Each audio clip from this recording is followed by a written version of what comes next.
నమస్తే, welcome to మనం TV. నేను యాంకర్ సిరి. ప్రస్తుతం మనతో పాటు ఉన్నారు ప్రముఖ ఆధ్యాత్మికవేత్త, వాస్తు జ్యోతిష పండితులు, లలితాదేవి ఉపాసకులు నానాజీ భట్నాయక్ గారు. గురుగారితో మాట్లాడదాం. గురుగారు నమస్కారం. శ్రీమాత్రే నమః.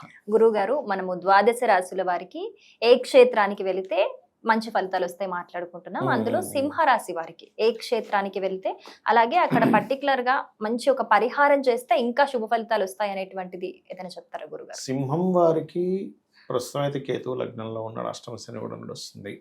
అయితే వీళ్ళకి సహజంగా అందరూ ఏమనుకుంటారంటే సింహం అనే కోపం ఎక్కువ ఉంటుంది అనుకుంటారు. కాదు, వీళ్ళు ఏంటంటే సిస్టమేటిక్ గా ఉంటారు, లాయల్ గా ఉంటారు. సింహం వారు డిసిప్లిన్ ఎక్కువగా ఉంటారు, లాయల్ గా ఉంటారు. చిల్లర పనులు వీళ్ళకి ఇష్టం ఉండవు. చాలా లాయల్ గా, చాలా డిగ్నిఫైడ్ గా ఉండే లక్షణం వీళ్ళది సింహం వారికి. అయితే వీళ్ళకి క్షేత్రము అంటే వీళ్ళ యొక్క కర్మని తొలగించే బలం లక్ష్మీ నరసింహస్వామి.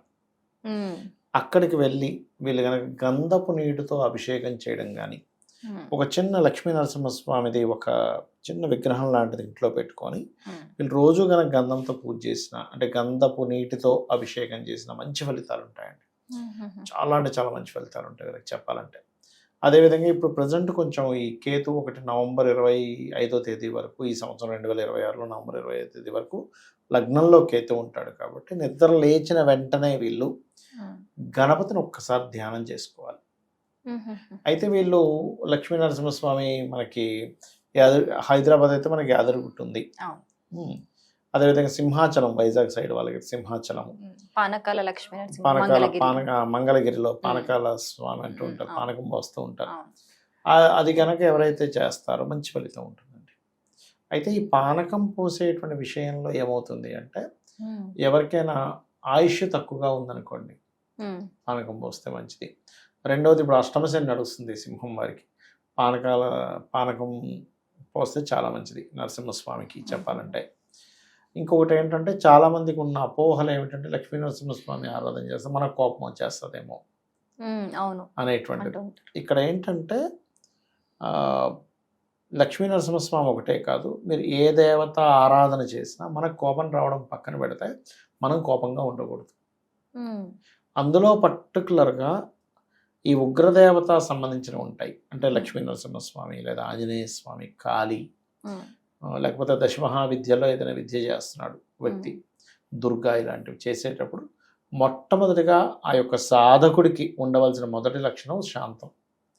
ప్రశాంతంగా ఉండాలి, ఎవరేమో అసలు పట్టించుకోవద్దు, కర్మ అనుకుంటే వదిలేసాలి. ఇంకోటి ఏంటంటే, మనల్ని ఎవరైనా నిందిస్తున్నారు అనుకోండి మనం చెయ్యని తప్పుకి, అప్పుడు దాని అర్థం ఏంటంటే మన కర్మ వాడు తీసుకుంటున్నాడు. మనం పూర్వజన్మలో చేసిన కర్మలను వాడికి ట్రాన్స్ఫర్ అవుతూ ఉంటుంది. మనం అకారణంగా మనల్ని నిందిస్తున్నాడుగా. మనం ఏదైనా తప్పు చేసాం, అప్పుడు వాడిని నిందిస్తుంటే అలా వెళ్ళవు. మళ్ళీ లేకుండా అవతల వాడిని నిందిస్తున్నాడంటే ఖచ్చితంగా మన యొక్క కర్మలన్నీ వాడు తీసుకుంటున్నాడు. చక్కగా వాడికి ట్రాన్స్ఫర్ అవుతుంది.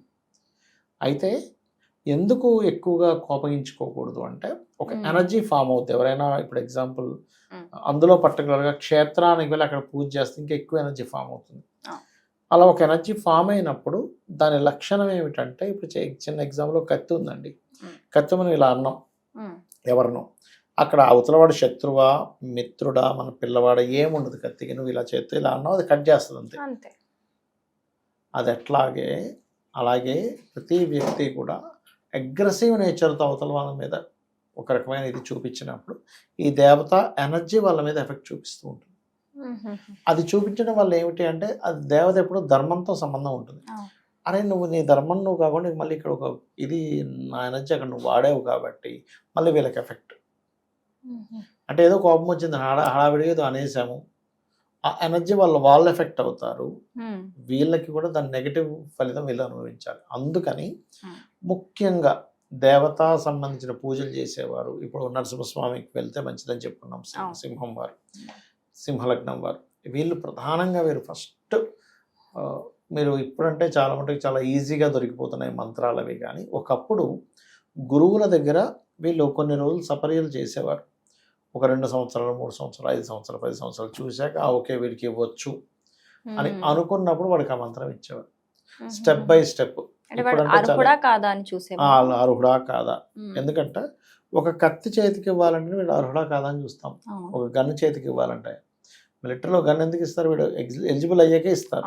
మరి అలాంటప్పుడు ఒక దేవతా మంత్రాన్ని ఇవ్వాలి అంటే ఎంత అర్హత పొందాలి మనం, మన కర్మలో కూడా ఉంటుంది.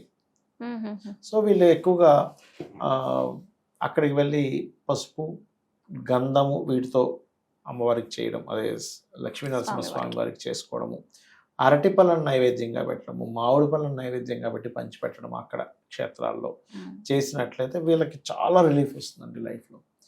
మెయిన్గా ఏంటంటే వీళ్ళకి ఎప్పటి నుంచో ముఖ్యంగా మామిడి పళ్ళు పంచడం ద్వారా వీళ్ళకి రాజకీయ నాయకులకి రాజకీయ యోగము, సంతానం లేని వారికి సంతానం కలగడము, మరియు అదేవిధంగా ఉన్నత విద్యా సంబంధించిన విషయంలో కొన్ని డిస్టర్బెన్సెస్ అనేవి క్లియర్ అవ్వడం కూడా జరుగుతూ ఉంటుంది.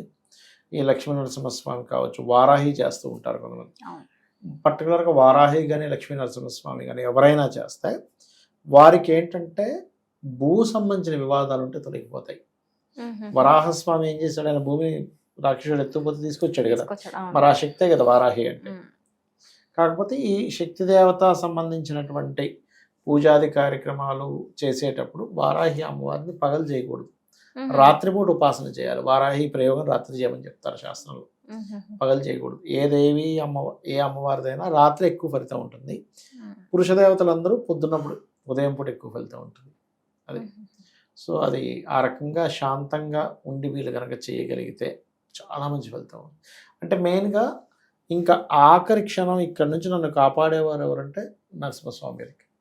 మీరు ఆదిశంకరాచార్యుల వారి వృత్తాంతం అది విన్నారు ఎప్పుడైనా? మీరు సినిమా ఏమైనా చూసారా?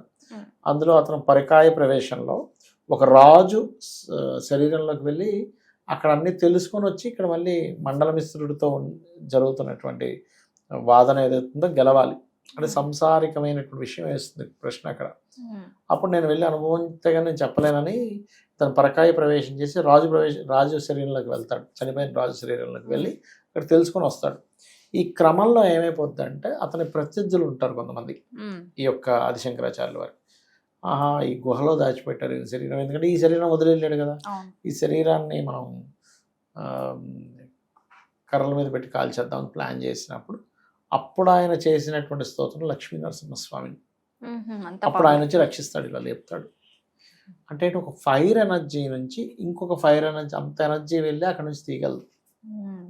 అట్లా చాలా చక్కగా ఎవరైనా కూడా జనరల్గా కూడా లక్ష్మీ నరసింహస్వామి చేసుకుంటే వాళ్ళ టైం అనేటువంటిది మారుతుందండి అక్కడ నుంచి. అంటే పెద్ద పెద్ద గండాలు తొలగిపోతాయి, ఇంకా అందులో సందేహం. ఎవరైనా సరే భక్తిగా చేయాలి. ఇక్కడ ఏంటంటే భక్తి అనేటువంటిది లేకపోతే ఏది ఉండదు. మీరు ఒక మంచి ఆఫీసర్ని చాలా జాగ్రత్తగా అప్రోచ్ అవుతామమ్మా. మనం ఎలా పడితే అలా అప్రోచ్ అవుతామా? చాలా వినయంగా, చాలా కూల్గా, నవ్వు ఫేస్ పెట్టి సార్ ఇట్లా మీ దగ్గర రావచ్చు అని అడిగి వెళ్ళి మన ప్రాబ్లం చెప్పుకుంటాం. మన దేవత అది ఏంటది ఆషామాషియా ఏదో పూజ చేసేసాం కొబ్బరికాయ కొట్టేసాం అన్నట్టు కాదు కదా. భక్తి శ్రద్ధలతో, భక్తి శ్రద్ధ భావన ఈజ్ మోస్ట్ ఇంపార్టెంట్. బాగా వివరించారు. ధన్యవాదాలు గురు. శ్రీమాత్రే నమః.